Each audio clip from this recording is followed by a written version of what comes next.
আচ্ছা, একটা অ্যাসিড যদি তোমাকে দেয়, মনে করো দুইটা অ্যাসিড দিল, বললো এই দুইটার মধ্যে কোনটা বেশি স্ট্রং, তাহলে কিভাবে বের করবা?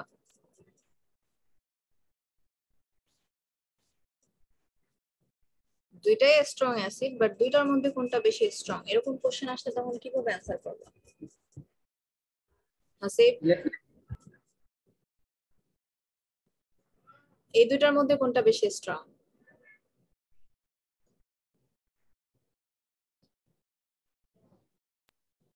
অ্যাসিড স্ট্রং নাকি উইক, এটা একটা ডিটারমাইন করার নিয়ম হচ্ছে তোমার যদি কে এর ভ্যালু জানো। যার কে এর ভ্যালু যত হচ্ছে মানে কম, সে তত বেশি উইক অ্যাসিড। তার মানে যার কে এর ভ্যালু যত বেশি মানে লার্জ, সে তত স্ট্রং অ্যাসিড। তারপর 2 নম্বর পয়েন্ট হচ্ছে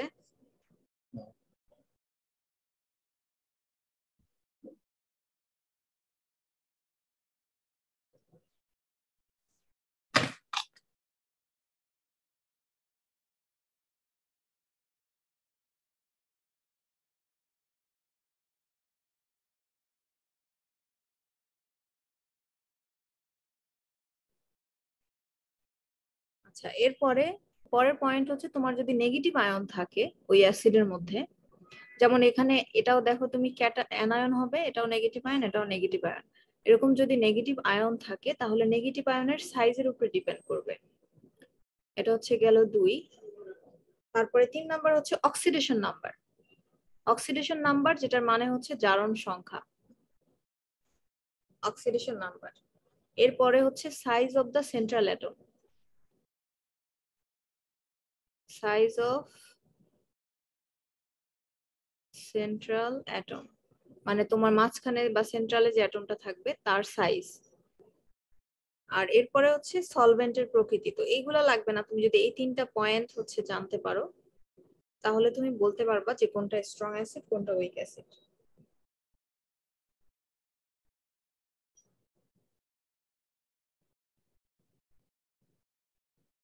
তো সাইজ দিয়ে কি বুঝবো, যে যত বেশি লার্জ হবে তার মানে হচ্ছে নেগেটিভ আয়নটা যত বেশি বড় হবে তত বেশি হচ্ছে উইক অ্যাসিড হবে। মানে অ্যানায়নটা, অ্যাসিডের মধ্যে যে নেগেটিভ আয়ন থাকবে বা অ্যানায়ন থাকবে, ওইটার সাইজ যত বেশি বড় হবে তত উইক অ্যাসিড হবে। তার মানে সাইজ যত ছোট হবে তত স্ট্রং হবে। তাহলে এই দুইটার মধ্যে কে স্ট্রং আর কে উইক বলো?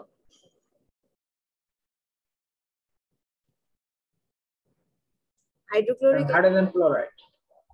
হাইড্রোজেন ক্লোরাইড কি উইক নাকি স্ট্রং? স্ট্রং। এখানে কি বললাম, নেগেটিভ আয়নের সাইজ, নেগেটিভ আয়নের সাইজ যত বড় হবে সে তত বেশি উইক অ্যাসিড হবে। তাইলে এখানে ক্লোরিনের সাইজ বেশি বড়, তার মানে ক্লোরিন উইক অ্যাসিড হবে, হাইড্রোজেন ফ্লোরাইড বেশি স্ট্রং হবে। কারণ পিরিয়ডিক টেবিলে ফ্লোরিনের পরে ক্লোরিন অবস্থিত, তারপরে আছে তোমার ব্রোমিন, তারপরে আয়োডিন। তার মানে তুমি যত নিচের দিকে যাচ্ছ সাইজ তত বাড়তেছে, আর সাইজ যত বাড়বে তত বেশি উইক অ্যাসিড হবে।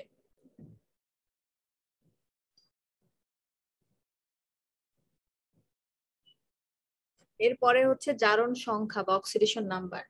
তো অক্সিডেশন নাম্বারটা যত বেশি বড় হবে, অক্সিডেশন নাম্বারের ক্ষেত্রেও সেম, যত বেশি বড় হবে তত বেশি এখানে আবার স্ট্রং হবে তত বেশি।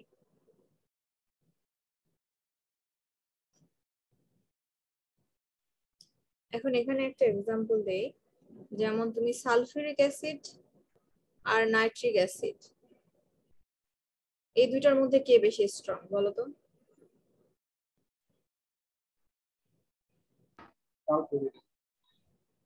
কেন? সালফারের জারণ সংখ্যা কত এখানে? 2? -2। -2? শিওর? অক্সিজেনের জারণ সংখ্যা কত? জারণ সংখ্যা কিভাবে বের করি জানো না তোমরা?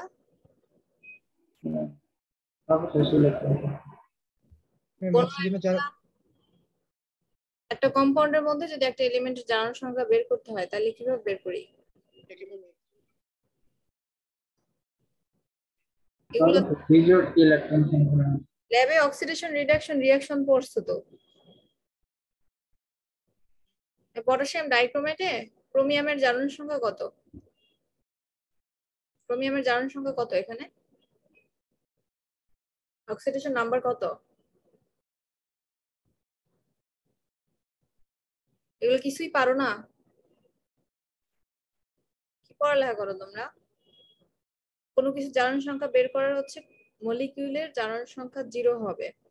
এরপরে তোমার গ্রুপ 1 এ যারা থাকবে তাদের জারণ সংখ্যা +1, গ্রুপ 2 তে যারা থাকবে জারণ সংখ্যা হচ্ছে +2, তারপরে হচ্ছে তোমার 16 নম্বরে যারা থাকবে -2, গ্রুপ 17 নম্বরে যারা থাকবে তাদের হচ্ছে -1। ঠিক আছে, আর এর মাঝখানে যারা থাকবে ডি ব্লকে এদের জারণ সংখ্যা হচ্ছে চেঞ্জ হবে।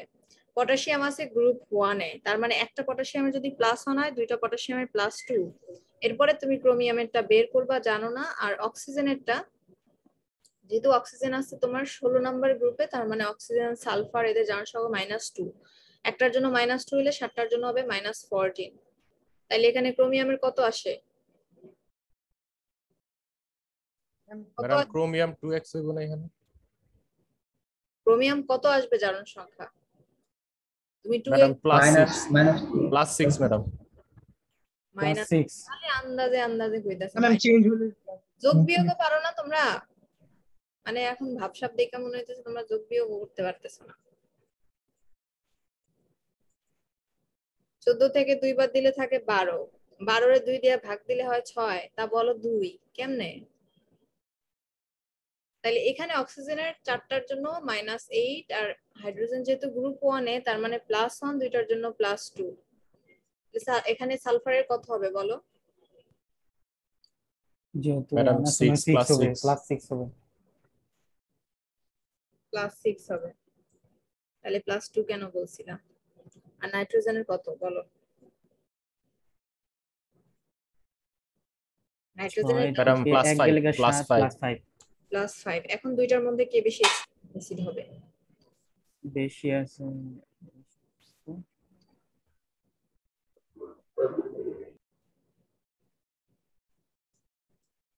ম্যাডাম HNO3 না?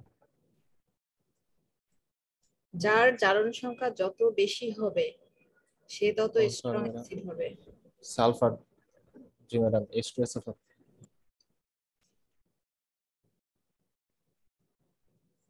আর হচ্ছে size of the central atom. এমন যদি হয় যে দুইটা তোমার অ্যাসিড আছে, যেমন নাইট্রেট অ্যাসিড আর হচ্ছে তোমার H3PO3, এখানে দুইটা অ্যাসিড আছে। এখানে হচ্ছে তোমার -4 + 1, তার মানে এটা আসবে +3। এখানে আছে +3 -6, তার মানে এটাও আসবে +3। এখন এই দুইটা অ্যাসিড, দুইটার জারণ সংখ্যাই তোমার সমান আসলো। এখন এই ক্ষেত্রে এরকম যদি জারণ সংখ্যা সমান হয়, তুমি জারণ সংখ্যা দিয়ে তাহলে বুঝতেছো না যে দুইটারই সমান, তাহলে কোনটাকে আমরা স্ট্রং অ্যাসিড বলবো? এখানে হচ্ছে সাইজ অফ দা সেন্ট্রাল অ্যাটমের, সেন্ট্রাল অ্যাটমের মধ্যে তুমি দেখবে এখানে নাইট্রিক অ্যাসিডটা বেশি হচ্ছে স্ট্রং, কারণ এটার সাইজটা ছোট। তার মানে যার সাইজটা হচ্ছে ছোট হবে, স্মল সাইজ হবে, small size of central atom, মানে যে সেন্ট্রাল অ্যাটম থাকবে তার যাই সাইজ যত ছোট হবে সে তত বেশি স্ট্রং অ্যাসিড হবে।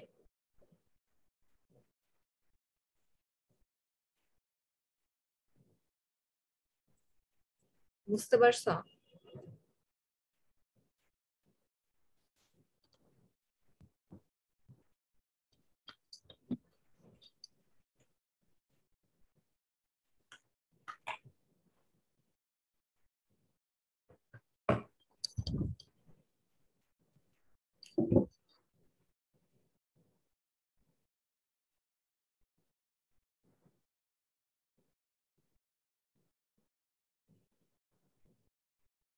আচ্ছা, দুইটা তাহলে এক্সাম্পল দেই।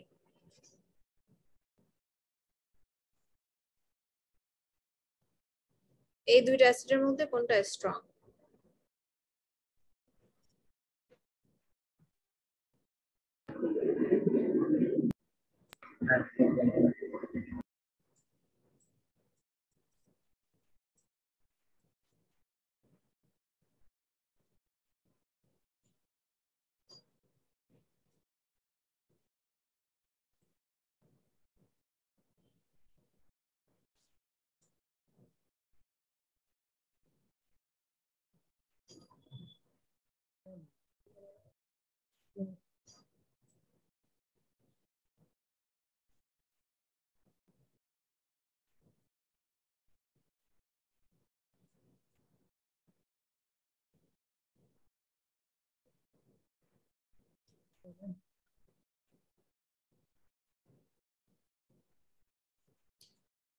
এতক্ষণ লাগে এটার অ্যান্সার দিতে? এই দুটার মধ্যে কোনটা বেশি strong acid? Second to ma'am. কেন সেকেন্ডটা কেন স্ট্রং অ্যাসিড? হ্যাঁ, Your size photo. Here. ব্রোমিনের সাইজ ছোট। ম্যাম প্রথমটা। কি সব ইয়া করতেছো, মানে মনে হয় কি পাত্তাই দিচ্ছ না কিছু পড়ালেখা। কি যে করবা তোমরা ফাইনালে, মানে মিডে যা নাম্বার পাইছে তা সব মাইনাস হয়ে যাবে, ব্যালেন্স হয়ে যাবে ফাইনালে যায়। ফাইনালে খাতা দেখবো ঠিকঠাক ভাবে, যে যেমনে লিখবো আমনে মার্কস পাবা। ক্লাসে যেহেতু মনোযোগই দিচ্ছ না, তাইলে তোমাদের আর ইয়া করে লাভ কি?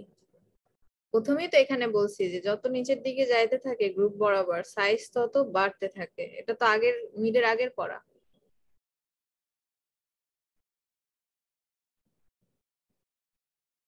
বাকিগুলো নিজে করে নিও, যেহেতু আমার পড়াচ্ছে তুমি শোনার ইচ্ছা নাই তাই আর কি। আচ্ছা, আর একটা ম্যাথ দেখাই। কালকে বাফার সলিউশনের কিছু ম্যাথ করছিলাম, এগুলো সব করবা বাসায়। তো একটা পাত্রে তোমাকে 25 ml 0.1 মোলার একটা উইক অ্যাসিড দিল, যে কোনো একটা অ্যাসিড উইক অ্যাসিড দিল। তো আর একটা পাত্রে তোমাকে হচ্ছে 15 মিলিলিটার 0.1 মোলার সোডিয়াম হাইড্রোক্সাইড অথবা একটা স্ট্রং বেস দিল।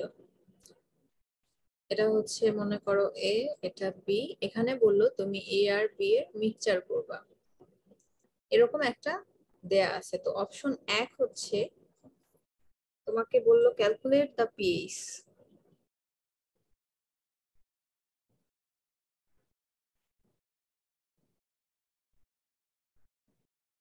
মানে এই যে এই পাত্রটা আছে এটার পিএইচ বের করা। আর এখানে হচ্ছে যেহেতু উইক অ্যাসিড, আর এটা বলে দিছে যেটা একটা উইক অ্যাসিড, এখানে কে এর মানটা দিয়ে দিছে তোমাকে,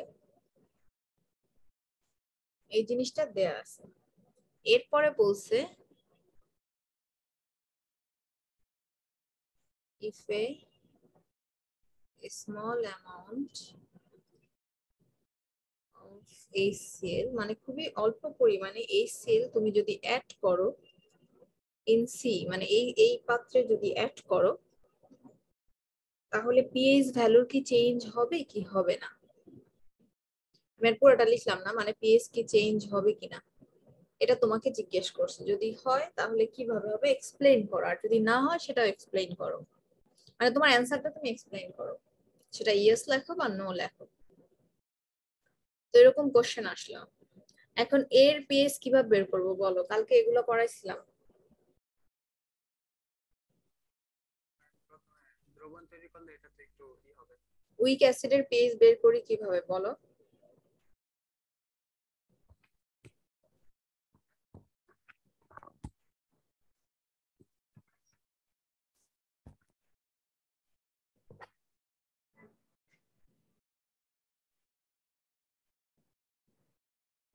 কি হাসিব? ম্যাম এটা তো দ্রবণ তৈরি করলে এটা আস্তে আস্তে ওই যে ইটা কি বলে দ্রাবক গুলো একটু কমবে একটু। তো ওই যে এখানে আসবে দ্রাবক, মানে দ্রবণে দ্রবীভূত হবে এক্স পরিমাণ, দ্রাবক দ্রবীভূত হলো, আর সোডিয়াম হাইড্রোক্সাইড এক্স পরিমাণ হইলো। এরকম ভাবে করব। আর ইয়াতে দ্রবণের ঘনমাত্রা আসবে তখন কি হবে? ক্লাস ম্যাম কি সবাই আসছো প্রথমে নাকি ঘুমায় গেছো? এখান থেকে আলফার মানটা বের করে নিব, পরে ওই আলফার মানটার সাথে আবার ঘনমাত্রাটাকে গুণ করে পরে এইচ প্লাস আয়নের ঘনমাত্রা বের করব, পরে ওইটাকে লগের সূত্রে লাইলে পরে আমার পিএইচ চলে আসবে। হ্যাঁ, এখানে তুমি যখন অ্যাসিড চিন্তা করবে, অ্যাসিড একটা প্লাস আয়ন মাইনাস আয়ন দিবে। আর যেহেতু এটা উইক অ্যাসিড, আর উইক অ্যাসিড মানেই হচ্ছে এইটা কিন্তু ফুললি ডিসোসিয়েট হবে না, 100% ডিসোসিয়েট হবে না। আর এটার সূত্র আমরা পড়ছিলাম অলরেডি, এই যে এটা যদি কনসেন্ট্রেশন আমরা সি ধরি, একদম 0 সময় এই দুইটা হচ্ছে 0 0 থাকে। তো বাকি কতটুক থাকবে যদি আমরা এটা ধরি যে এটা আলফা পরিমাণে, এই দুইটা সি আলফা পরিমাণ, এখানে সি হচ্ছে ঘনমাত্রা, ঘনমাত্রা ধরে নিছে, এবং ধরলাম এতটুক পরিমাণে তোমার অ্যাসিড ডিসোসিয়েশন হইলো, মানে এই অ্যাসিডটা ভেঙে এতটুক H+ বা এতটুক আয়ন তৈরি করলো, তাইলে বাকি থাকবে হচ্ছে এই পরিমাণ। তাহলে এখানে সিটা কমন নিলে 1 - আলফা পরিমাণে বাকি থাকে। আর এটা দিয়ে আমরা কনস্ট্যান্ট মান করছিলাম কে, এখানে ছিল তোমার দ্রব্য ইয়ার ঘনমাত্রা, যে রিঅ্যাকট্যান্ট যারা প্রোডাক্ট যারা তৈরি হয় তাদের ঘনমাত্রা উপরে থাকবে আর রিঅ্যাকট্যান্টের ঘনমাত্রা নিচে থাকবে। তাহলে এই মানগুলো যদি আমরা বসাই তাহলে তুমি দেখবা যে C alpha into C alpha 1 - alpha, তাহলে একটা সি কাটা যায়।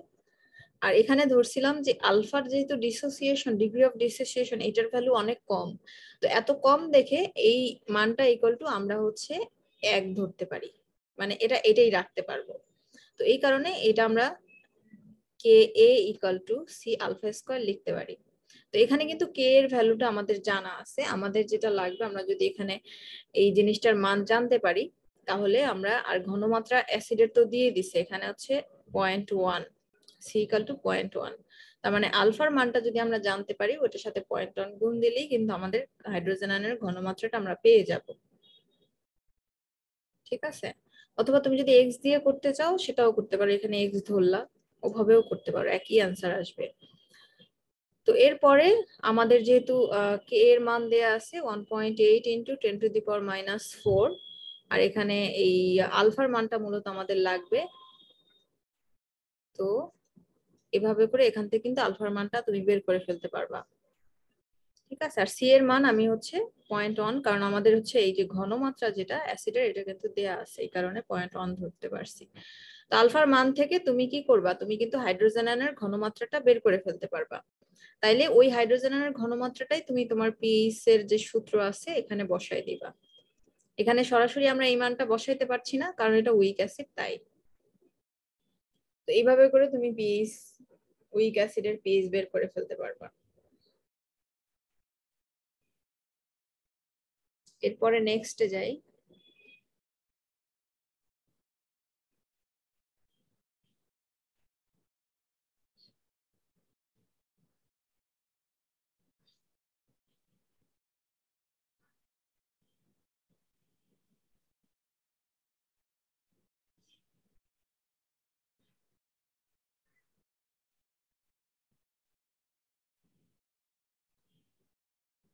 এখন বলছে সি দ্রবণের পিএইচ আগে বের করে নেই, তারপরে হচ্ছে আমরা এটার চেঞ্জ হবে কিনা সেটা পরে দেখব।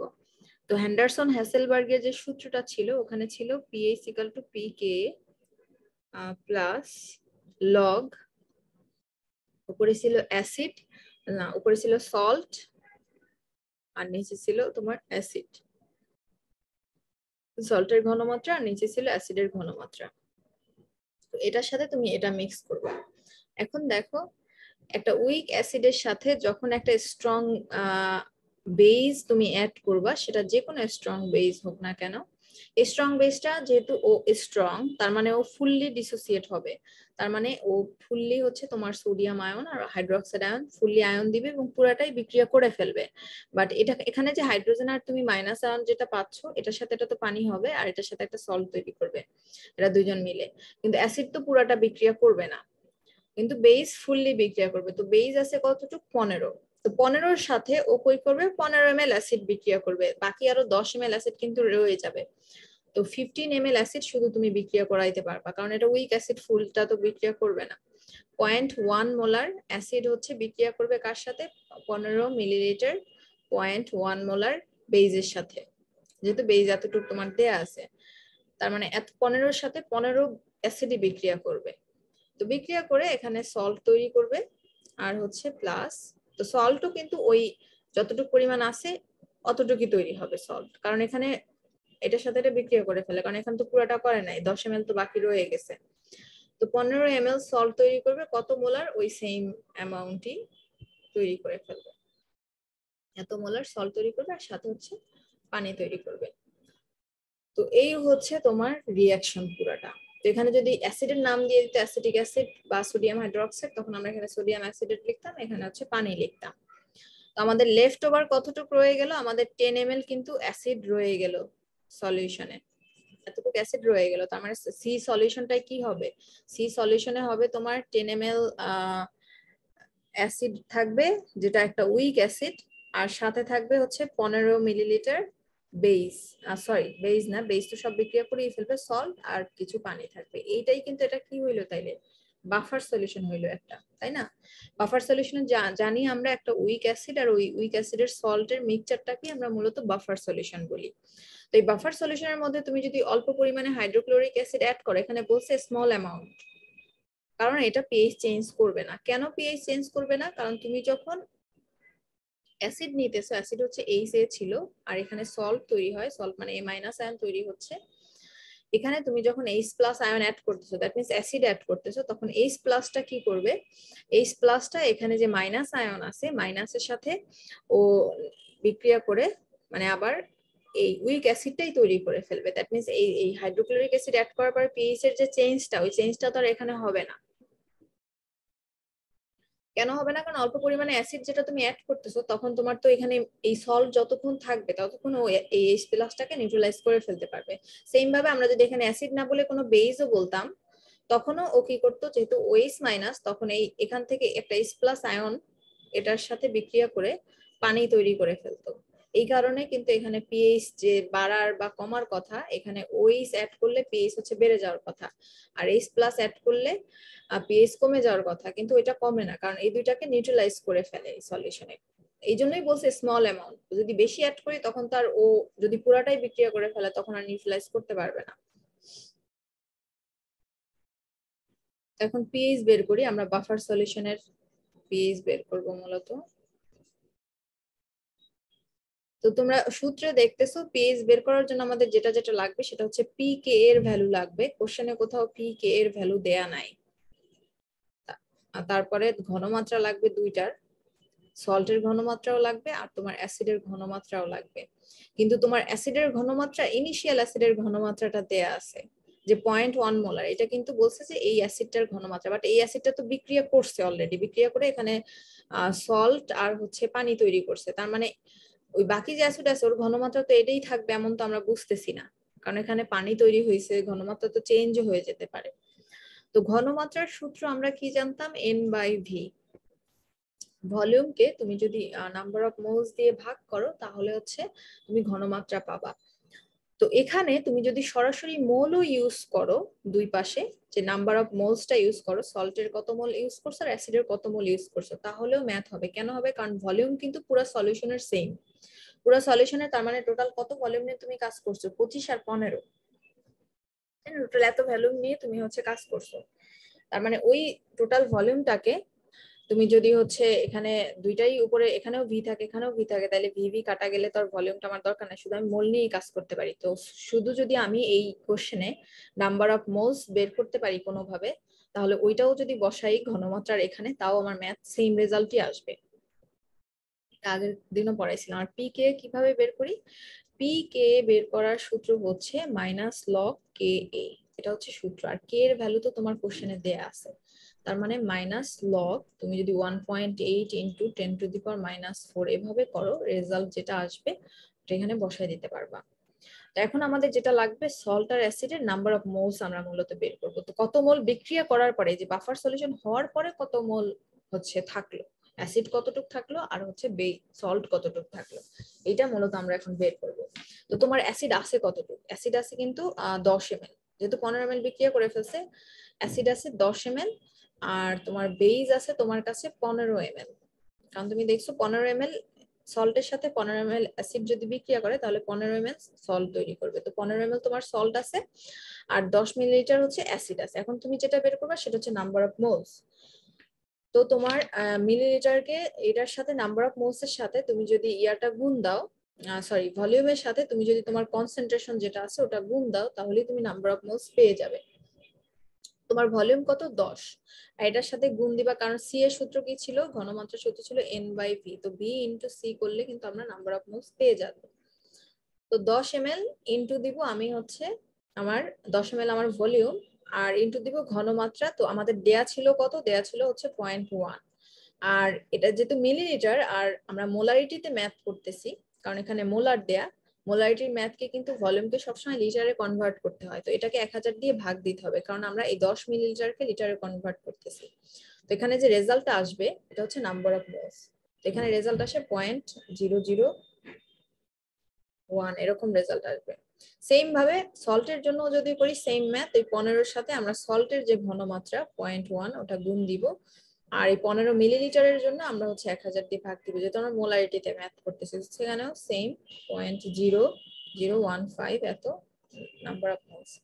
এখন তুমি ওখানে মাইনাস লগ 1.8 ইন্টু 10^4 সরাসরি ভ্যালু বসাই দিতে পারো, অথবা এভাবে করতে পারো, প্লাস লগ উপরে আসবে তোমার সল্টের নাম্বার অফ মোলস, তো এত, আর নিচে আসবে তোমার নাম্বার অফ মোলস।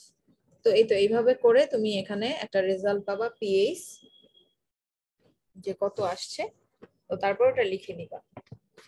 পিএইচ লেখার পরে তারপরে তুমি এখানে আরেকটা বলছে যে অ্যাসিড যদি অ্যাড করো, এটার অ্যান্সার তুমি আগেই বলে দিয়েছি, এটার অ্যান্সার তুমি পরে লিখবা আর কি। অ্যাসিড অ্যাড করলে, অল্প পরিমাণে অ্যাসিড অ্যাড করলে কেন চেঞ্জ হয় না? কারণ H প্লাস আয়নটাকে আমাদের যে সল্ট মাইনাস আয়ন থাকে ও নিউট্রালাইজ করে ফেলে, ও হচ্ছে আবার উইক অ্যাসিড তৈরি করে। এই কারণে উইক অ্যাসিড তৈরি হওয়ার কারণে উইক অ্যাসিডের পিএইচ, আমরা যেটা বাফার সলিউশনের পিএইচ, এখানে যেটা রেজাল্ট আসার কথা ওই রেজাল্টই থাকবে, চেঞ্জ হবে না।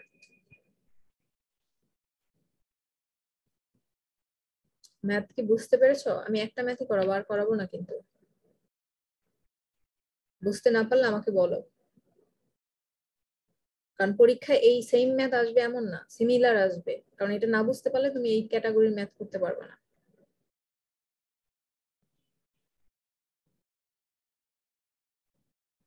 জি ম্যাম।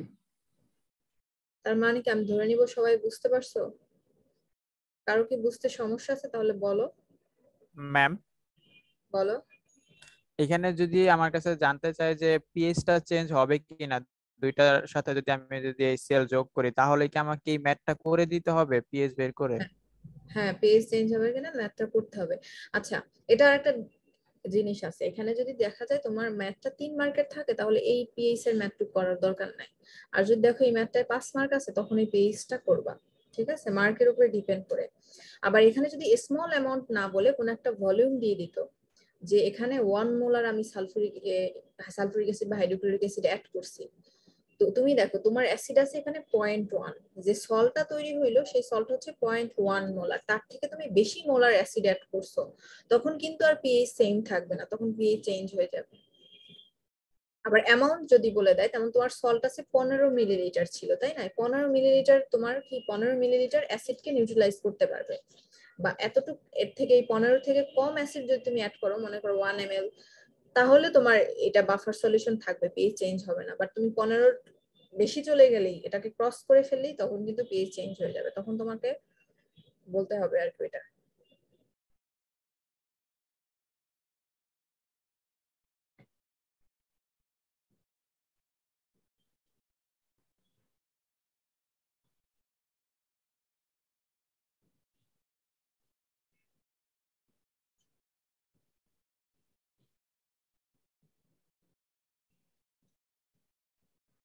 এরকম ম্যাথ বইয়ের দেখবা, তারপরে তোমাদের কাছে যদি ইন্টারের বই থাকে, ইন্টারের বইতে দেখবা এরকম অনেক ম্যাথ আছে এই টাইপের।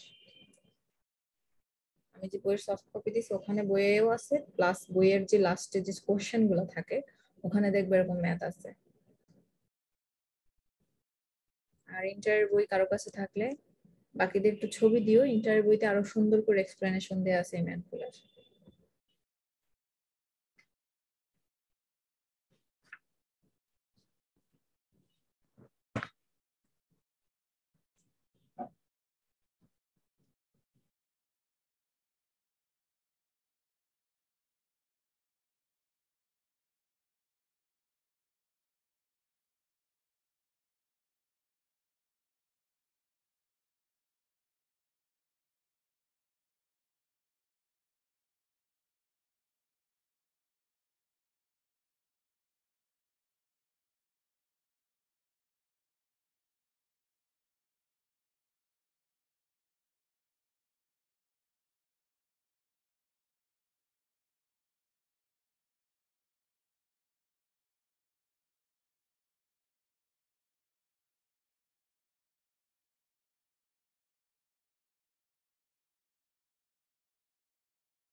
আচ্ছা, বাফার অ্যাকশন মানে বাফার সলিউশন, মানুষের ব্লাডটাকেও বাফার সলিউশন বলা হয়।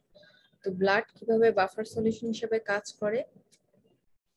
আমরা তো হচ্ছে নিঃশ্বাসের সময় কার্বন ডাই অক্সাইড অক্সিজেন গ্রহণ করি, আর ছেড়ে দেই কি কার্বন ডাই অক্সাইডটা আমরা ছেড়ে দেই। হ্যাঁ, তো যখন এটা শ্বাসনালীতে আসে তখন দেখা যায় কিছু কার্বন ডাই অক্সাইড করে কি তোমার কিছু থেকে যায়। হ্যাঁ, তখন ওই কিছু কার্বন ডাই অক্সাইড আমাদের ওখানে যে পানি থাকে বডিতে, পানির সাথে বিক্রিয়া করে হচ্ছে কার্বনিক অ্যাসিড তৈরি করে।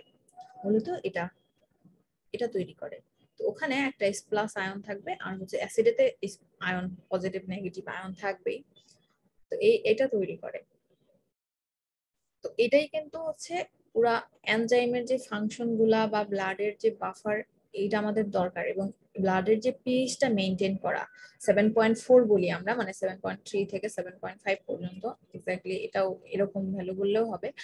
এটা মেইনটেইন করা হচ্ছে এই ব্লাড বাফারের কাজ, এবং কাজটা কি হয় এই বিক্রিয়ার মাধ্যমে। তোমার যদি কখনো পিএইচ বেড়ে যায়, দ্যাট মিনস হাইড্রোজেন আয়নের ঘনমাত্রা যদি হচ্ছে বাড়ে, তাহলেই তো আমরা বলি যে হাইড্রোজেন আয়নের ঘনমাত্রা বাড়ছে, মানে ওর পিএইচ কমে গেছে। হ্যাঁ, পিএইচ যদি কমে যায় 7 এর থেকে, তখন কি করবে? তাহলে পিএইচটাকে তোমার 7 এর থেকে যদি কমে যায় তাহলে এইখানে আনতে হবে। তখন কি করবে? বিক্রিয়াটা কোন দিকে যাবে বলো তো? কোন দিকে যাবে বিক্রিয়াটা তখন?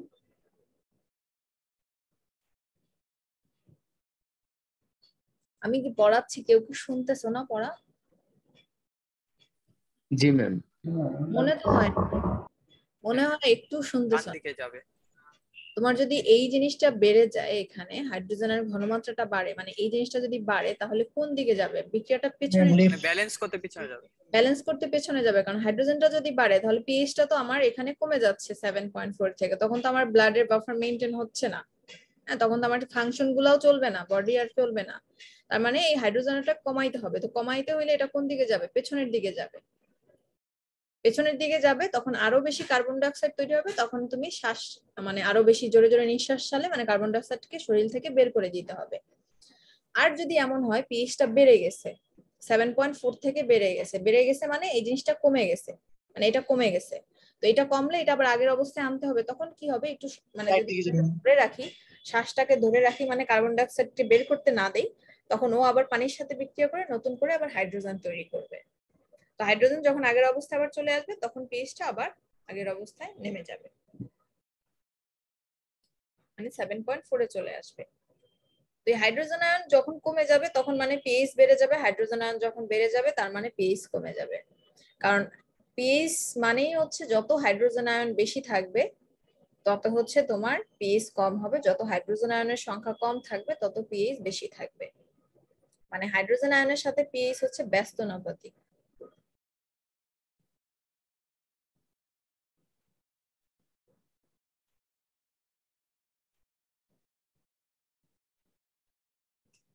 এই শীট পিএইচ এর শীট মনে হয় দেয়া আছে। আর তোমরা কি এটা পেয়েছিলা নাকি? আমি বি সেকশনে ওদের, তোমরা ক্লাসে দিছি পাও নাই, পরে বি সেকশনে ওদেরকে বলছিলাম তোমাদেরকে দিতে। তোমাদেরকে কি দিয়েছিল? জি ম্যাম, পাইছিলাম। আজকে কি ক্লাস হবে? আজকের ক্লাস হবে এটা কেউ জানতো না? এরকম কিছু? ক্লাসে অর্ধেক মানুষ কেন? পরে ফোন দিয়া বলবে যে বিথি আসে নাই কেন আজকে? ফোন দিয়া বলবে আমরা জানতাম না আজকে ক্লাস। আজকে তো শিডিউল ক্লাস।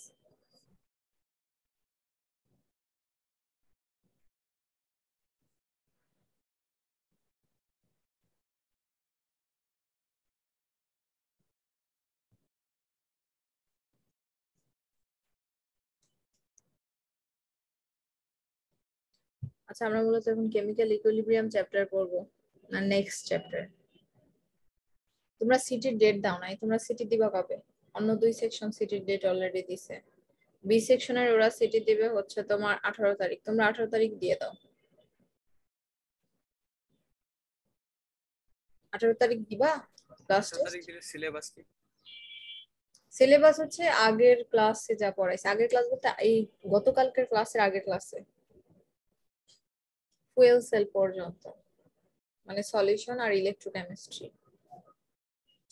আর অ্যাসিড বেস বাইরে থাকবে। অ্যাসিড বেস হচ্ছে ক্লাস টেস্ট 3 তে থাকবে।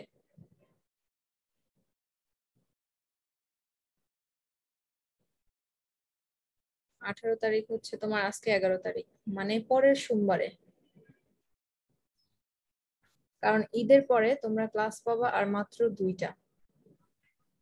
ঈদে হচ্ছে তোমার 9 তারিখে একটা ক্লাস আছে, 10 তারিখে 11 তারিখে একটা ক্লাস আছে, এরপরে তো আর ক্লাস নাই। 17 তারিখ থেকে যদি পরীক্ষা হয় তাহলে 16 তারিখেও ক্লাস হবে না।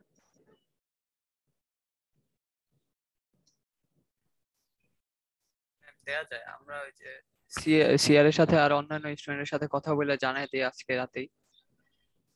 18 তারিখে ফিক্সড করার চেষ্টা করো। জি ম্যাম, আজকে রাতেই জানাই দিব তাহলে।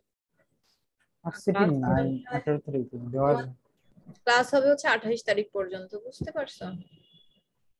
28 তারিখ আমাদের ক্লাস নাই, সো 28 তারিখ আমাদের বন্ধ। হ্যাঁ 28 তারিখ পর্যন্ত ক্লাস হবে, 29 তারিখ থেকে বন্ধ শুরু। আর হচ্ছে তোমার ভার্সিটির একাডেমিক ক্যালেন্ডারে লেখা হচ্ছে 3 থেকে 5। হ্যাঁ 2 তারিখেও ইয়া হওয়ার কথা, কিন্তু 3 তারিখে যদি ঈদ হয় তাহলে 2 তারিখে বন্ধ থাকবে। আর মে মাসের 1 তারিখ তো এমনি গেল এই বন্ধটা আমার, সানডে। সানডে তো নর্মালি বন্ধ থাকে, আর 1 মে বন্ধ পাইলাম না। আর 2 তারিখ বন্ধ, 3, 4, 5, 6 তারিখ কি করবে জানি না। 7, 8 তো শনি রবি, শনি রবি তো আমাদের বন্ধ থাকে। 6 তারিখ শুক্রবার আমার কোনো ক্লাস নাই, একটা ক্লাস ছিল ল্যাব, সেটা হচ্ছে আমি ওদের ফাইনাল ঈদের আগেই হয়ে যাবে। আর এরপরে 9, 10, 9 তারিখ থেকে খোলা আর কি। মানে হচ্ছে ম্যাম 28 তারিখ বন্ধ হলে 9 তারিখ খুলবে। 28 তারিখ খোলা, 28 তারিখ ক্লাস হয়ে মানে বন্ধ। আমাদের বন্ধ আর কি ম্যাম, আমাদের ক্লাস নাই। তোমাদের যদি বৃহস্পতিবার ক্লাস না থাকে তোমাদের ক্লাস নাই, কিন্তু 28 তারিখ এমনিতে আমার আমার দুইটা ক্লাস ছিল, একটা ল্যাব একটা থিওরি। একটা ক্লাস হচ্ছে ওরা আগে করে ফেলছে, কারণ ওরা আগে বাড়ি যাবে, তাইলে ওদের একটা ক্লাসের জন্য আসতে হবে না। আর একটা অনলাইনে ক্লাস আছে শুধু। মানে আমাদের ক্ষেত্রে ম্যাম 27 মানে 28 তারিখ কোনো ক্লাস নেই, পূর্ব 9 তারিখে। তার মানে তোমরা হচ্ছে 27 তারিখে লাস্ট ক্লাস, তোমরা হচ্ছে 28, 29, 30 3 দিন, তারপরে 4, 5, 6, 7, 8, 9, 10, 11 দিন বন্ধ পাচ্ছ। বিশাল 11 দিন বন্ধে পড়ালেখা করে। 17 তারিখ থেকে না ফাইনাল, 17 তারিখ থেকে ফাইনাল এক্সাম। আচ্ছা দেখো ক্লাস টেস্ট সিটি কবে দিবা আমাকে জানাও। আর আজকে ক্লাসে কেন অর্ধেক আসে না আমি বুঝলাম না। ম্যাম ঈদের আগে কয়টা সিটি নেবেন আপনি? ঈদের আগে তো একটাই সিটি দিবা, আর ঈদের পরে খুইলা একটা সিটি দিবা। ম্যাম তাহলে 18 তারিখে নিয়ে নেন, ওইটাই ভালো হবে। এই জন্য আমি বলতেছি 18 তারিখে দিয়ে দাও। ওই জন্য ওরাও 18 তারিখে দিচ্ছে, আর একটা সেকশন 16 তারিখে দিচ্ছে। কারণ ঈদের পরে মাত্র 2টা ক্লাস, তো 2টা ক্লাসের একটা ক্লাস। 16 তারিখ তো আমাদের প্রেজেন্টেশন না? হ্যাঁ তোমাদের 16 তারিখে হচ্ছে প্রেজেন্টেশন, 9 তারিখ আর হচ্ছে 12 তারিখ 11 তারিখ ক্লাস হবে।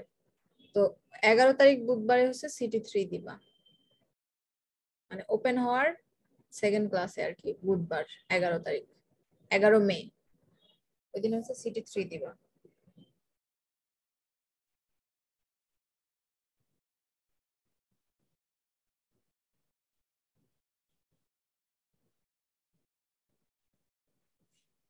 আচ্ছা ইকুইলিব্রিয়ামে যাই, আমরা ইকুইলিব্রিয়াম করবো এখন।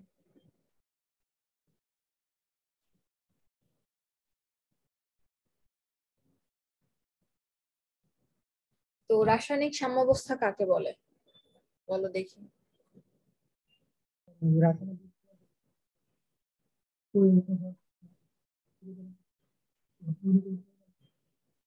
কথা শোনা যাচ্ছে না।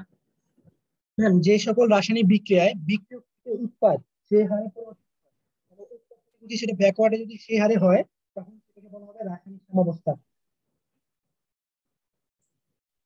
মানে হচ্ছে বিক্রিয়া রিঅ্যাকট্যান্ট থেকে যে প্রোডাক্ট তৈরি করবে, যেই গতিতে প্রোডাক্ট তৈরি করবে ওই সেম গতিতে প্রোডাক্ট ভেঙে আবার রিঅ্যাকট্যান্ট তৈরি করবে। তো ফরওয়ার্ড রিঅ্যাকশন রেট এবং ব্যাকওয়ার্ড রিঅ্যাকশন রেট যেই পর্যায় থেকে আর কি, যেই সব বিক্রিয়ায় সমান হওয়া শুরু করবে তখন থেকে আমরা বলি হ্যাঁ এই রিঅ্যাকশনটা কেমিক্যাল ইকুইলিব্রিয়ামে পৌঁছাইছে। রাসায়নিক সাম্যাবস্থা বলি ওই অবস্থাটাকে। তো কিছু কিছু রিঅ্যাকশন আছে একমুখী, যেমন রিঅ্যাকট্যান্ট থেকে শুধুমাত্র প্রোডাক্টে তুমি পাবা, প্রোডাক্ট ভেঙে আর রিঅ্যাকট্যান্ট হবে না, এগুলোকে বলা হয় একমুখী বিক্রিয়া বা ইরিভার্সিবল রিঅ্যাকশনও বলে। আর কিছু রিয়াকশন আছে যেখানে তুমি রিঅ্যাক্ট্যান্ট থেকে প্রোডাক্ট পাবা, আবার প্রোডাক্ট ভেঙে রিঅ্যাক্ট্যান্ট তৈরি করবে। এই ধরনের রিয়াকশনকে বলা হয় রিভার্সিবল রিয়াকশন বা উভমুখী বিক্রিয়া। তো যারা কিনা উভমুখী বিক্রিয়া অংশগ্রহণ করবে তারাই কিন্তু কেমিক্যাল ইকুইলিব্রিয়াম এই অবস্থাটায় পৌঁছাইতে পারবে। ঠিক আছে, তো এখানে লেখা আছে কোনটা রিভার্সিবল কোনটা ইরিভার্সিবল রিয়াকশন, ডেফিনেশন লেখা আছে। তার মানে একটা রিয়াকশন যখন ইকুইলিব্রিয়ামে পৌঁছাবে তখন তুমি বলতে পারবা ওর রিঅ্যাক্টেন্টের ঘনমাত্রা আর প্রোডাক্টের ঘনমাত্রা কনস্ট্যান্ট অবস্থায় থাকে। তার মানে তোমার এখানে যদি তোমার 10টা থাকে, এখানেও মনে করো 10টা থাকবে ইকুইলিব্রিয়াম পৌঁছানোর পরে।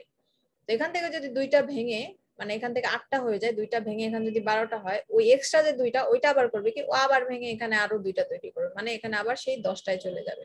দ্যাট মিনস বিক্রিয়া হচ্ছে না তা না, বিক্রিয়া ঠিকই হচ্ছে, তো যতটুকু ভাঙতেছে অতটুকু গড়ে আবার প্রোডাক্ট তৈরি করে ফেলতেছে। দ্যাট মিনস রিয়াকশন চলতেছে, বাট দেখলে মনে হবে যে রিয়াকশনে স্টপ আছে। মানে এমনিতে বাইরে থেকে দেখলে কোনো রিয়াকশন আগাচ্ছেই না। কেন আগাচ্ছে না? কারণ ওইটা 2 ml 2 মোল যদি ভাঙা রিঅ্যাক্ট্যান্ট তৈরি করে, ওই 2 মোল আবার সেই প্রোডাক্ট তৈরি করে ফেলে, মানে আবার ওই 2 মোল আবার এরকম মানে চলতেই থাকে। ফরওয়ার্ড ব্যাকওয়ার্ড রিয়াকশন অটোমেটিক চলতে থাকে। তো এই যে স্টপ আছে দেখলে মনে হয় এই অবস্থাটাকে বলা হয় ডাইনামিক ইকুইলিব্রিয়াম। সিস্টেমটাকে দেখলে মনে হয় স্টপ আছে, রিয়াকশন চলছে না, বাট অলরেডি চলতেছে, কনস্ট্যান্ট মনে হয়, এটাকে বলা হয় ডাইনামিক ইকুইলিব্রিয়াম, যেখানে ফরওয়ার্ড রিয়াকশন এবং ব্যাকওয়ার্ড রিয়াকশনের গতি সমান হয়।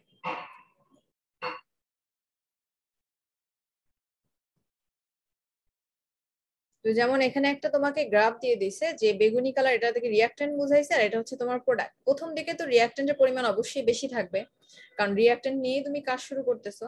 তারপর আস্তে আস্তে করে রিঅ্যাক্ট্যান্ট কমতে থাকবে, কমতে কমতে এবং প্রোডাক্ট তৈরি হওয়া শুরু হবে। তো প্রোডাক্ট এক পর্যায়ে বাড়তে থাকবে, রিঅ্যাক্ট্যান্ট কমতে থাকবে, তারপর প্রোডাক্ট ভেঙে কি আবার রিঅ্যাক্ট্যান্ট তৈরি হওয়া শুরু হবে। তো অ্যাড হতে হতে একটা পর্যায়ে দুইটা সমান গতিতে আগাবে।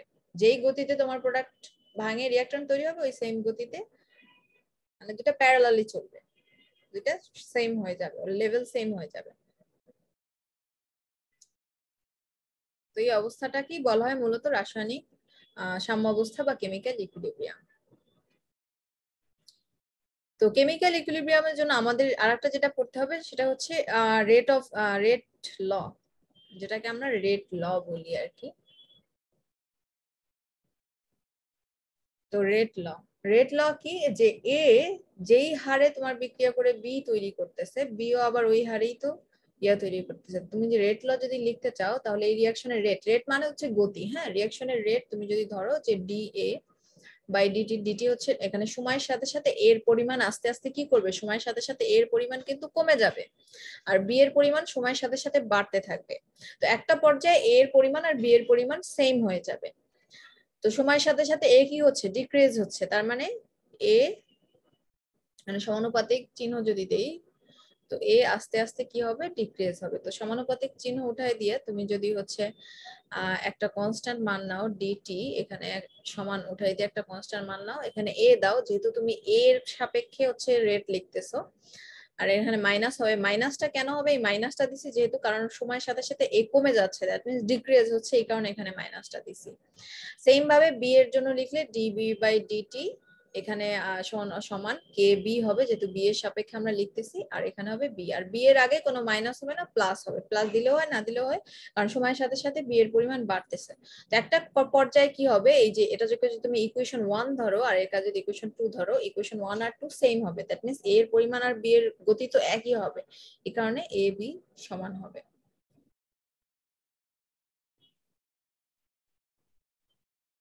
তো এই যে পুরা এই যে রেটের যে লটা লিখলাম, এই যে ডি এ বাই ডিটি সমান মাইনাস কে, এখানে এ এর ঘনমাত্রা, এই জিনিসটা কি, এই পুরোটা একসাথে বলা হয় রেট ল।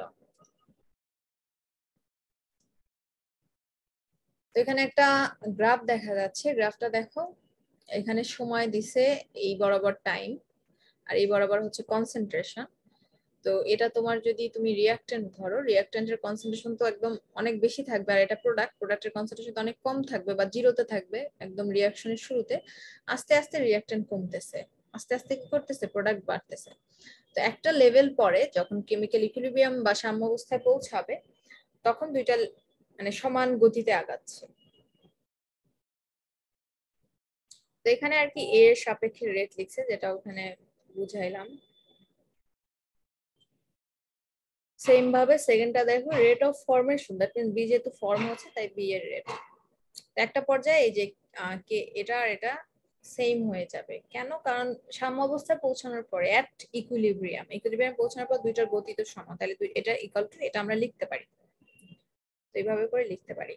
তো এই ইকুয়েশন থেকে তুমি যদি কনস্ট্যান্ট মানগুলোকে একসাথে নিয়ে আসো, মনে করো কনস্ট্যান্ট গুলাকে তুমি একসাথে নিয়ে আসবা, কে বি আর কে কে মাইনাস দিয়ে এখানে একসাথে নিয়ে আসলা, আর উপরে বি এর ঘনমাত্রাকে রাখলাম, নিচে হচ্ছে এ এর ঘনমাত্রাকে রাখলাম। এই দুইটা কনস্ট্যান্টকে ইয়া করে তুমি একটা কনস্ট্যান্ট লিখতে পারো সি। এখানে সি লিখছি কারণ এটা কনসেন্ট্রেশনের সাপেক্ষে ইকুইলিব্রিয়াম কনস্ট্যান্ট।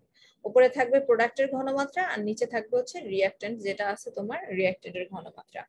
তার মানে equilibrium constant in terms of concentration equal to উপরে থাকবে তোমার প্রোডাক্ট বা যে প্রোডাক্টটা তৈরি হবে প্রোডাক্টের ঘনমাত্রা আর নিচে থাকবে তোমার রিঅ্যাকট্যান্টের ঘনমাত্রা।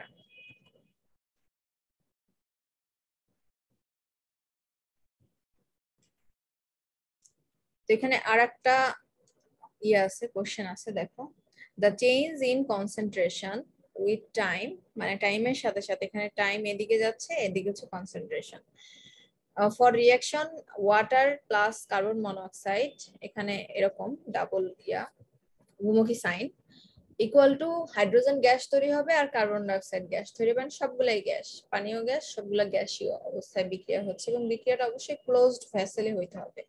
কারণ তুমি যখন রিঅ্যাকশন প্রোডাক্ট তোমার সবকিছু গ্যাস থাকবে তখন ক্লোজড ভেসেলে না হলে রিঅ্যাকশন আগাবে না, বা কারণ গ্যাস তো উড়ে চলে যাবে। তো রিঅ্যাকট্যান্টে আছে আমার কার্বন মনোঅক্সাইড আর পানি, এটা হচ্ছে রিঅ্যাকট্যান্টের জন্য গ্রিন লাইনটা, আর রেড লাইনটা হচ্ছে আমার প্রোডাক্টের জন্য, এটা প্রোডাক্টের লাইন আর এটা হচ্ছে রিঅ্যাকট্যান্টের লাইন। তো একটা গ্রাফ দিছে এই রিঅ্যাকশনের জন্য, তো এখানে এই গ্রাফের জন্য 4টা পয়েন্ট দেয়া আছে। এখানে কোন পয়েন্টটা হচ্ছে তোমার কাছে অ্যাপ্রোপ্রিয়েট অ্যানসার মনে হয়? Which of the comment given here accurately apply the concentration versus time graph for water plus carbon monoxide reaction? প্রথম পয়েন্টটা দেখো, the point where two curve crosses, যেখানে ক্রস করেছে এই জায়গাটায় ক্রস করছে, show the concentration of reactant product at equilibrium। এখানে বলছে এই জায়গাটাই ইকুইলিব্রিয়াম কিনা, এটাই ইকুইলিব্রিয়াম কিনা এটা তোমাকে জিজ্ঞেস করছে। তারপর বি নাম্বার পয়েন্টে বলছে the slope of tangent line of each curve, এই যে কার্ভ গুলার তো ট্যানজেন্ট লাইন থাকবে, at a specific time period reaches equilibrium are equal। আচ্ছা, ইকুইলিব্রিয়াম পৌঁছানোর পরে এই দুইটা সেম হবে কিনা, কিন্তু অপোজিট হবে, সেম হবে but opposite, because the stoichiometry between product and reactant 1:1। তার মানে এখানে 1:1 রেশিওতেই কিন্তু বিক্রিয়া হয়েছে, এটা 1 মোলের সাথে 1 মোল বিক্রিয়া করে 1 মোল প্রোডাক্ট তৈরি করছে, তার মানে 1:1 রিঅ্যাকশন হয়েছে। তারপর সি নাম্বার বলছে ইকুইলিব্রিয়াম ইজ রিচড when পানি and carbon monoxide curve get to the same level as at begin। মানে হচ্ছে পানি এবং কার্বন মনোঅক্সাইডের কার্ভটা সেম লেভেলে আসছে as carbon dioxide and curve begin, মানে এটার লেভেলে সেম আসছে কিনা এটা শুরু হওয়ার লাইনটা।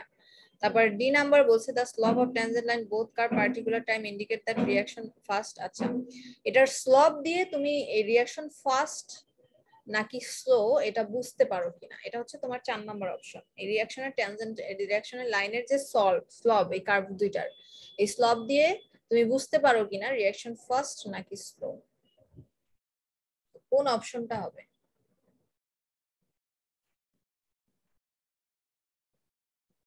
কোনটা হবে বলো তো?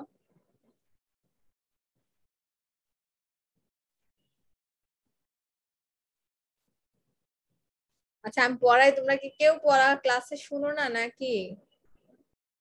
ম্যাম বি নাম্বারটা হবে না? কেন বি হবে? এ কেন হবে না আগে সেটা বল, এক এক করে যাই। এ কেন হবে না? ম্যাম এর ম্যাম ক্ষেত্রে এ যে হবে না কারণ ওইখানে ক্রস করে আবার বিক্রিয়াটার গ্রাফটা আপ ডাউন হয়েছে, আর গ্রাফ যতক্ষণ হ্যাঁ, আপ আপ ডাউন ডাউন হবে। হচ্ছে, আর তোমাকে কিন্তু এখানে দেখাই দিছি ইকুইলিব্রিয়াম কোথায় হয়েছে, তাই না? জি ম্যাম ইকুইলিব্রিয়াম এই দাগের পর থেকে ইকুইলিব্রিয়াম শুরু হয়েছে, তার মানে এখানে তো ইকুইলিব্রিয়াম হয় নাই। আর এখানে 1 নাম্বার পয়েন্টে বলছে এই ক্রস লাইন থেকে ইকুইলিব্রিয়াম হয়েছে, তার মানে এক হবে না, এটা তো আমরা বুঝলাম। তারপরে ডি তে যাই, ডি কেন হবে না? কারণ তুমি কখনো এখানে রিঅ্যাকশনের কোথাও বলে নাই যে রিঅ্যাকশনটা ফাস্ট কিংবা স্লো, বাট এখানে বলছে তুমি রিঅ্যাকশনের ফাস্ট স্লো এটা বের করতে পারবা কিনা এই গ্রাফ দেখে, এটা বের করা পসিবল না যদি আমাকে না বলে দেয়, বা এক্সপেরিমেন্টাল ছাড়া এটা বলা সম্ভব না। এই কারণে ডি হবে না। তো অপশন থাকলো এই দুইটা। তো এখানে কি বলছে, তোমার পানি আর কার্বন মনোক্সাইডের লাইন সেম লেভেলে আসে অ্যাজ দা বিগিন, মানে রেডটা বিগিন হওয়ার সাথে সাথে কি দুইটা লেভেলে সেম হয়? হয় না তো, এই কারণে সি হবে না। তার মানে বি অপশন থাকে, বি হবে। আর বি 1:1 রেশিওতে বিক্রিয়া হয়েছে, কারণ এখানে ইকুইমোলার বলছে। ইকুইমোলার বলছে, ইকুইমোলার হচ্ছে 1:1। এখানে যেমন অনমোলের সাথে অনমোল বিক্রিয়া করে অনমোলের সাথে অনমোল রিঅ্যাকট্যান্ট তৈরি করলো।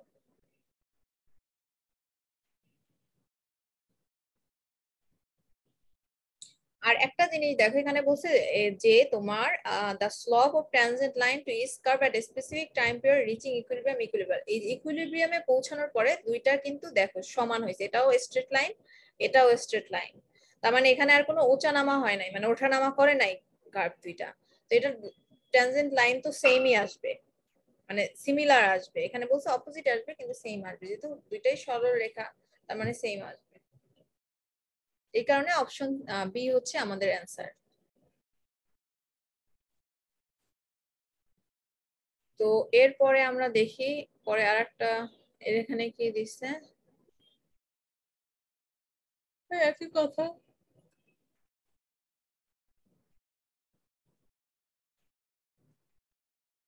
এখানে আরেকটা কার্ভ আছে, this is the concentration profile of, এখানে কার হচ্ছে গ্রাফ দিছে nitrogen plus hydrogen equal to ammonia. আর এখানে তোমার গ্রাফে কি কি পয়েন্ট বলছে, the figure show here represent the concentration versus time relationship for the synthesis of ammonia. ammonia synthesis জন্য টাইম এদিকে, কনসেন্ট্রেশন হচ্ছে এদিকে। which of the following correctly interpret observation of the system? এখানে কোনটা অ্যান্সার হবে? At equilibrium the concentration of ammonia remain constant even though some of also forming nitrogen and hydrogen, because some nitrogen and hydrogen continue to form ammonia.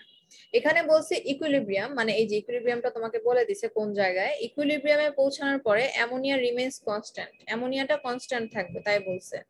কারণ যদিও দো মানে হচ্ছে যদি, even though some is also form nitrogen and hydrogen, যদিও ammonia থেকে কিছুটা hydrogen এবং নাইট্রোজেন তৈরি করে। কারণ হচ্ছে আবার আবার বলছে, আবার কন্ডিশন কি, কারণ কিছু না হাইড্রোজেন এবং নাইট্রোজেন মিলে আবার অ্যামোনিয়া তৈরি করে। এটা হচ্ছে 1 নম্বর অপশন। তারপর বি বলছে দা অ্যামোনিয়া কার্ভ ক্রসেস দা নাইট্রোজেন কার্ভ, এখানে হচ্ছে অ্যামোনিয়া কার্ভ নাইট্রোজেন কার্ভকে হচ্ছে তোমার ক্রস করছে। Curve before reaching equilibrium it is formed at slower rate than nitrogen rate use. আচ্ছা, এখানে বলছে ইকুইলিব্রিয়াম পৌঁছানোর আগে দুইটা লাইন যে ক্রস করে, এই লাইন ক্রস করার সময় তোমার যেই রেটে অ্যামোনিয়া ফর্ম করে তার থেকে স্লো রেটে হচ্ছে নাইট্রোজেন তুমি দিচ্ছ। এটা হচ্ছে তোমার সেকেন্ডে বলছে। তারপর থার্ডে কি বলছে, all slope of tangent line become equal at equilibrium because reaction began with no product। এখানে বলছে ইকুইলিব্রিয়াম পৌঁছানোর পরে সবগুলো ট্যানজেন্ট লাইন হচ্ছে সেম হবে, ইকুয়াল সেম বলে না, বলছে সমান হবে, সমান হবে at equilibrium, ইকুইলিব্রিয়ামে সবগুলা লাইন ট্যানজেন্ট লাইন বা স্লোপ সমান হবে। হ্যাঁ, কারণ হচ্ছে আমার রিঅ্যাকশন কোনো প্রোডাক্ট দিয়ে শুরু হয় নাই। আচ্ছা, রিঅ্যাকশনটি প্রোডাক্ট দিয়ে শুরু হয়েছে কিনা সেটা আমরা এখানে বুঝবো। কনসেন্ট্রেশনে প্রোডাক্ট আছে 0 লেভেলে, তার মানে রিঅ্যাকশন প্রোডাক্ট দিয়ে শুরু হয় না। এখানে একটা রিঅ্যাকট্যান্ট আছে, এখানে একটা রিঅ্যাকট্যান্ট আছে, এখানে 0 থেকে শুরু হয়েছে। D, if the initial nitrogen and hydrogen concentration are double, তুমি যদি নাইট্রোজেন এবং হাইড্রোজেনের কনসেন্ট্রেশন যেটা আছে তার থেকে ডাবল করে দাও, মানে হচ্ছে তুমি এটাকে 2 করবা, তাইলে যেহেতু ডাবল করতে বলছে তার মানে এটাকে করবা হচ্ছে 6 করবা। Concentration where double is shown here, the final position of curve would be the twice as high but ammonia curve same। আচ্ছা, বলছে ফাইনাল পজিশনটা হচ্ছে এই যে এই দুইটার পজিশন, হাইড্রোজেন এবং নাইট্রোজেনের পজিশন ডাবল হবে, মানে এই পজিশন হয়তো উপরে উঠবে, এটাও মনে করো ডাবল এখানেই থাকবে না, এখানে হাইড্রোজেন চলে আসবে, এখানে নাইট্রোজেন চলে আসবে। আর বলছে বাট অ্যামোনিয়াটা আগের পর্যায়ে থাকবে, মানে অ্যামোনিয়া যেখানে আছে ওখানেই থাকবে। এটা বলছে তোমার ডি নাম্বারে। এখন কোনটা অপশন হবে?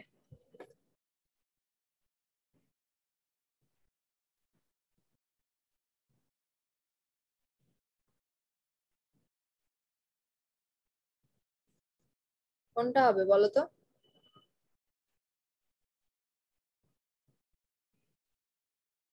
Ma'am option A maybe. Option এই হবে, কারণ এ নম্বরে বলছে তোমার দ্য ইকুইলিব্রিয়াম, অ্যাট ইকুইলিব্রিয়ামে অ্যামোনিয়া রিমেইনস কনস্ট্যান্ট, অ্যামোনিয়াটা কনস্ট্যান্ট থাকে। এর কারণ হিসেবে তারা দেখাইছে যদিও অ্যামোনিয়া ভেঙে নাইট্রোজেন আর হাইড্রোজেন তৈরি হয়, বাট কিছু নাইট্রোজেন হাইড্রোজেন মিলে আবার অ্যামোনিয়া তৈরি করতেছে, এই কারণে এটার কনস্ট্যান্ট থাকে। অপশন এ দেখলেই বোঝা যায় এটা হবে। আচ্ছা, কেন বি হবে না? বি হবে না এই কারণে, কারণ বলছে এই দুইটা যখন ক্রস করে তখন রিঅ্যাকশন স্লো ফাস্ট বলছে, মানে প্রোডাক্ট অনেক ফাস্ট তৈরি হয় বাট রিঅ্যাক্টেন্ট অনেক স্লো দিচ্ছে। আসলে এটা তো আমরা রিঅ্যাকশন দেখে বলতে পারবো না, এখানে এমনও আছে উল্টাও হইতে পারে, এখানে যেটা ফাস্ট স্লো বলছে উল্টাও হইতে পারে। তো এখানে যেটা আমার কোশ্চেনে কোথাও রিঅ্যাকশন স্লো না ফাস্ট বলে নাই, তার মানে ওটা অপশন হবে না। আর সি কেন হবে না? আগেরটা যেমন স্লপ বলছিল যে সেম বাট অপোজিট, এখানে তো তিন লেভেলে আছে, হ্যাঁ সেম হইতে পারে বাট সাইন ও অপোজিটও তো হইতে পারে, এখানে বলছে একদমই ইকুয়াল হবে, তাই এইটা হবে না। আর ডি নাম্বার হবে না, এর কারণ হচ্ছে তোমাকে বলছে তুমি এই দুইটাকে হাই করবা, তুমি প্রোডাক্ট রিঅ্যাকট্যান্ট দুইটাকে হচ্ছে হাই লেভেলে নিয়ে আসবা, ডাবল করবা, বাট প্রোডাক্টও তাহলে ডাবলই হবে। প্রোডাক্ট তুমি যদি এই দুইটার পরিমাণ বাড়াই দাও তাহলে প্রোডাক্টের পরিমাণও তো 4 মোল হয়ে যাবে, বাট ও বলছে প্রোডাক্ট 2ই থাকবে, কিন্তু তুমি এটাকে ডাবল করবা, 2 করবে, এটাকে 6 করবা, এটা 2 6 করলে এটাও 4 হবে। যদি এটা বলতো এই, এটা যদি সেম না বলে বলতো যে এটারটাও হাই হবে, তাইলে এটা হইতো। তুমি যদি প্রোডাক্ট বাড়াও তোমার রিঅ্যাকট্যান্ট বাড়াও তাহলে প্রোডাক্টও বাড়বে, তুমি যদি প্রোডাক্ট বাড়াও তাহলে রিঅ্যাকট্যান্টও বাড়তে হবে।